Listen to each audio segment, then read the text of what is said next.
जवळच असलेल्या टाकळे निमकर्दा गावातील शेतकरी पुत्र शेतात चक्कर मारण्यासाठी जात असताना अचानक पाठीमागून आलेल्या अस्वलानं सदर शेतकरी पुत्रावर जोरदार हल्ला केला।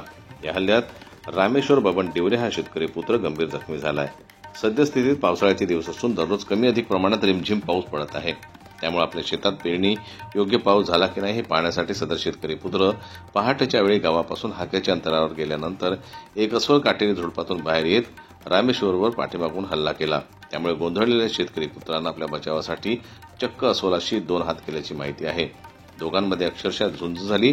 यात रामेश्वरच्या शेतकऱ्याच्या पाठीवर, गालावर, कानावर, मानेवर, पायावर खोलवर जखमा झाल्या। अचानक झालेल्या या हल्ल्यामुळे शेतकरी पुत्र असलेल्या रामेश्वरला बचावाचा वेळ सुद्धा मिळाला नाही। तरीही त्यानं शर्थीचे प्रयत्न करून या हल्ल्यातून आपली सुटका करून घेतली।